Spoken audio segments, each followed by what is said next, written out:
മഴതോറും മുമ്പേ സീരിയലിലേക്ക് എല്ലാവർക്കും സ്വാഗതം. ഈ ചാനൽ ഇഷ്ടപ്പെട്ടാൽ ലൈക്ക് ചെയ്യുക, സബ്സ്ക്രൈബ് ചെയ്യുക. എന്തായാലും ബാലചന്ദ്രൻ അവിടെ നിന്ന് പോകാൻ വേണ്ടി തീരുമാനിക്കുകയാണ്.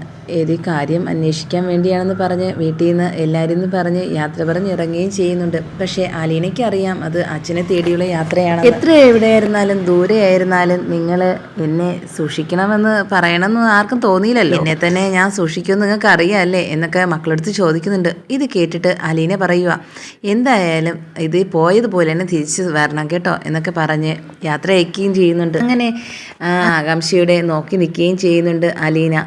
ഇതൊക്കെ കണ്ടിട്ട് കൃഷ്ണ പറയുക, എന്തായാലും പോയ കാര്യം ശരിയായിട്ട് വന്നാൽ മതിയായിരുന്നു എന്നൊക്കെ പറയുകയും ചെയ്യുന്നുണ്ട്. അങ്ങനെ ആ സമയത്ത് അവിടെയാണെങ്കിൽ വീട്ടിലെ വൈജയന്തി വീട്ടിൽ പട്ടിണി കിടക്കും പോലെ കിടക്കേണ്ട അവസ്ഥയാണ് ഇപ്പം ആദ്യമായിട്ട് വന്നിരിക്കുന്നത്. എന്തായാലും അവിടെ ജോലി ഇനി ചെയ്യില്ല, അവൾക്ക് വെച്ച് ഇറക്കി കൊടുക്കാൻ എനിക്ക് പറ്റില്ല എന്നൊക്കെ വിചാരിച്ചിട്ട് ശിവൻ്റെ ഭാര്യ അങ്ങനെ അടുക്കളയിൽ കയറാതെ സുഖമില്ല എന്നൊക്കെ പറഞ്ഞങ്ങ് ഇരിക്കുക. എന്തായാലും ഇവിടെ വ്രതമാവട്ടെ എന്ന് ആഴ്ചയിൽ എന്നൊക്കെ പറയുന്നുണ്ട്. ഇത് കേട്ട് വൈജയന്തി പറയുക, എനിക്ക് വ്രതമൊന്നും വേണ്ട, നിങ്ങൾ വ്രതം എടുത്തോ എന്നൊക്കെ പറഞ്ഞിട്ട് അടുക്കളയിലിട്ട് കയറാൻ പോവുക വൈജയന്തി. അങ്ങനെ പറയുന്നുണ്ട്, എന്തായാലും വെച്ച് കഴിക്കട്ടെ, എനിക്ക് ആർക്കും വെച്ച് വിളമ്പാൻ വയ്യ എന്നൊക്കെ പറയുകയും ചെയ്യുന്നുണ്ട്. ഇത് കേട്ടിട്ട് പറയുക മനു പറയുക, കണ്ടോ എന്തായാലും ഈ വീട്ടിലെ ഒരു ദിവസം നിൽക്കാൻ വന്നവരെ കൊണ്ട് ജോലി എടുപ്പിക്കുക, എന്ത് സന്തോഷമായിട്ടാണ് പെരുമാറിയിരുന്നേ, 2 ദിവസം വന്നു നിന്നപ്പോഴത്തേക്കും ആളാകെ മാറിപ്പോയല്ലോ എന്നൊക്കെ പറഞ്ഞ് കളിയാക്കുന്നുണ്ട്. നീ നിൻ്റെ കാര്യം നോക്കിയാൽ മതി, എനിക്ക് ആർക്കും വെച്ച് വിളമ്പി കൊടുക്കേണ്ട കാര്യമില്ല, വേണമുള്ളവർ ഉണ്ടാക്കി പറക്കി കഴിക്കട്ടെ എന്നൊക്കെ പറയുന്നുണ്ട്. ഇത് കേട്ടുകൊണ്ട് നിൽക്കുക വൈജയന്തിക്ക് മനസ്സിലാവുന്നുണ്ട് എത്രയായിരുന്നാലും കൂടുതൽ ദിവസം എവിടെ പോയി നിന്നിരുന്നാലും അവർക്ക് അത് ഇഷ്ടപ്പെട്ടില്ല എന്ന്. അങ്ങനെ സ്വന്തമായിട്ട് അടുക്കളയിൽ കയറി പാചകം ചെയ്യാൻ തുടങ്ങുകയും ചെയ്യുന്നുണ്ട്. ആ സമയത്ത് അമ്മ വിളിക്കുന്നുണ്ട്, നീ എവിടെയാ, നീ ഒന്നും അറിഞ്ഞിരുന്നില്ലല്ലോ, ഇപ്പം നീ അടുക്കളയിൽ കയറാൻ തുടങ്ങിയോ? അല്ലെങ്കിൽ ആ വീട്ടിലെ എല്ലാ ജോലികളും അലീനയിലേ ചെയ്തുകൊണ്ടിരുന്നേ, ഇന്നാണെങ്കിൽ നീ കയറേണ്ട അവസ്ഥ വന്നിരിക്കുന്നു അല്ലേ വൈജയന്തി, എന്തായിരുന്നാലും കഴിക്കണ്ടേ അല്ലേ എന്നൊക്കെ പറയുന്ന കേട്ടിട്ട് വൈജയന്തിക്ക് ദേഷ്യം വരികയും ചെയ്യുന്നുണ്ട്. എന്ത് പറഞ്ഞിരുന്നാലും ഇനി അലീനയെ വീണ്ടും എടുത്തിട്ടോ നിങ്ങൾ, എനിക്ക് അവളെ കാര്യം കേൾക്കുന്നത് തന്നെ ഇഷ്ടമല്ല, അതുകൊണ്ടാണ് ഇങ്ങോട്ട് വന്നേ. ഇപ്പം നിങ്ങളെ വായിൽ നിന്ന് ഞാൻ എപ്പോഴും കേൾക്കുന്ന അലീന, ഇനിയെങ്കിലും നിർത്തിക്കോണം അവളെ വാക്ക് എന്നൊക്കെ പറയുന്നുണ്ട്. ഇത് കേട്ടിട്ട് അമ്മ പറയുക, ഓരോ കാര്യത്തിനും ഇനി നീ അവളെ ആശ്രയിക്കേണ്ടി വരുന്നത് എപ്പോഴാണെന്ന് നിനക്ക് മനസ്സിലാവും, ആ ഒരു ദിവസം വരും വൈജയന്തി. എല്ലാവരും മനസ്സിലാവും എന്ന് പറയുന്നു, എന്ത് മനസ്സിലാവുന്ന എന്നൊക്കെ ചോദിക്കുന്നുണ്ട്.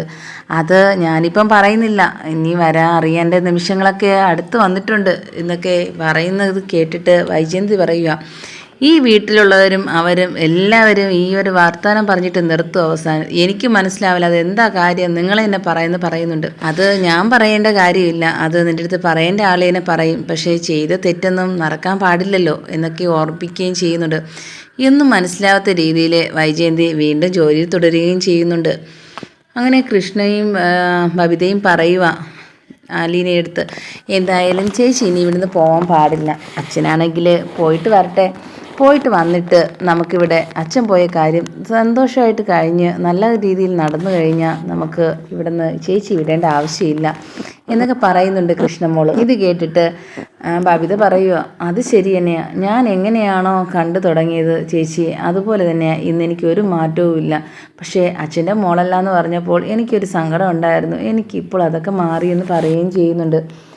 ഓരോരോ കാര്യങ്ങളെ എന്നൊക്കെ പറയുന്നു. അങ്ങനെ മനു വിളിക്കുന്നുണ്ട്. മനു പറയുക, എന്തായാലും നീ ഇനി വീടൊന്നും അന്വേഷിക്കേണ്ട കാര്യമില്ല, നിന്നെ ഞാൻ കല്യാണം കഴിച്ചുകൊണ്ട് എൻ്റെ വീട്ടിലോട്ട് വരാം, അപ്പോഴത്തേക്ക് നിനക്ക് വേറെ വീട്ടു ജോലി നോക്കേണ്ട ആവശ്യമില്ലല്ലോ, എൻ്റെ വീട്ടിൽ തന്നെ ജോലികളൊക്കെ ഒരുപാടുണ്ട്, നീ ഇവിടെ നോക്കാൻ വന്ന മുത്തശ്ശി ഇപ്പം എൻ്റെ വീട്ടിലല്ലേ, അപ്പോഴത്തേക്കും നീ അവിടെ വന്ന് നിന്നോ എന്നൊക്കെ പറയുന്നുണ്ട്. ഇത് കേട്ടിട്ട് തമാശ എന്ന രീതിയിൽ അലീന പറയുക, ഞാൻ വരും കേട്ടോ എന്നൊക്കെ പറയുന്നുണ്ട്.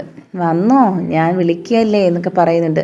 ഈ സമയത്ത് വീണ്ടും മനു പറയുക, എന്തായാലും ഞാൻ ഒരു കാര്യം തീരുമാനിച്ചു, വീട്ടിലെ അച്ഛൻ്റെ അടുത്തൊക്കെ പറഞ്ഞു കഴിഞ്ഞു നമ്മുടെ കല്യാണത്തിൻ്റെ കാര്യം, അത് എല്ലാം ഒന്ന് കലങ്ങി തെളിഞ്ഞ ശേഷം അത് പറഞ്ഞ് നമുക്കൊന്ന് കല്യാണം കഴിക്കണം കേട്ടോ എന്നൊക്കെ പറയുക. ഇത് കേട്ട് അലീന പറയുക, എന്തായാലും അതൊക്കെ ഇനിയുള്ള വരാൻ പോകുന്ന കാര്യങ്ങളല്ലേ, അതൊക്കെ ആ സമയത്ത് നടന്നോളും, ആദ്യം എൻ്റെ അമ്മയുടെ കാര്യത്തിൽ തീരുമാനമാവട്ടെ, എന്തായാലും ഞാൻ കാരണം ഈ വീട് വിട്ട് ഇറങ്ങാൻ പാടില്ലായിരുന്നു, അത് മാറ്റിയെടുക്കണം എന്നുള്ള ചിന്ത മാത്രമേ ഇന്ന് എനിക്കുള്ളൂ, ഇവർ സന്തോഷമായിട്ട് കഴിയുക ചിന്ത മാത്രമേ എനിക്കുള്ളൂ എന്നൊക്കെ പറയുക.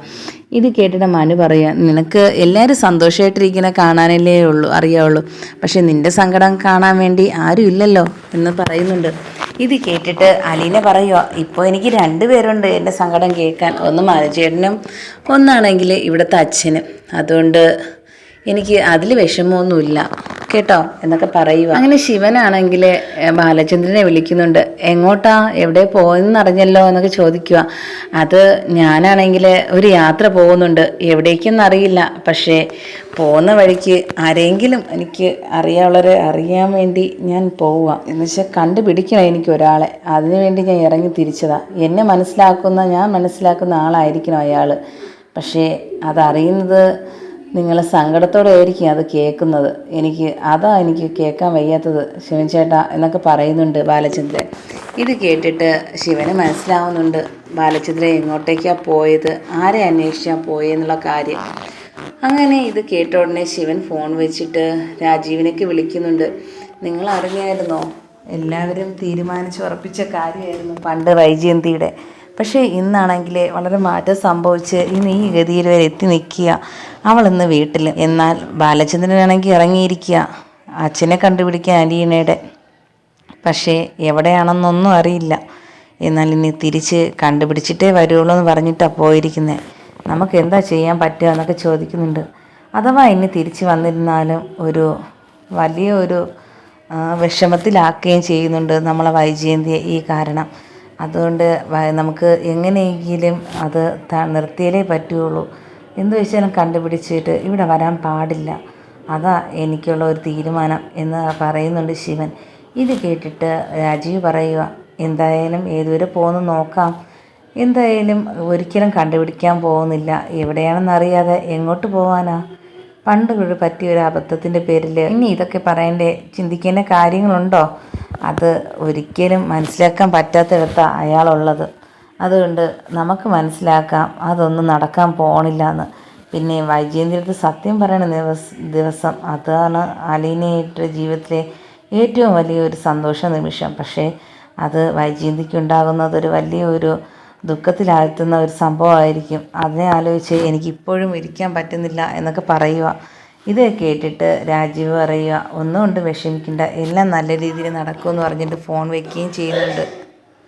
ഓരോ കാര്യത്തിനും എപ്പോഴും വിളിക്കുന്നത് അലീനയായിരുന്നു. എന്നാൽ അന്നിവിടെ വന്ന് നിന്നപ്പോൾ തന്നെ ഭയങ്കര സന്തോഷത്തിലാവുകയും ചെയ്തു. ഇനി ഇവിടെ കൊണ്ട് നിർത്തണമെന്നാണ് പറയുന്നത്. എന്തായാലും നമുക്ക് ഒരു ദിവസം ഇവിടെ വിളിക്കണം എന്ന്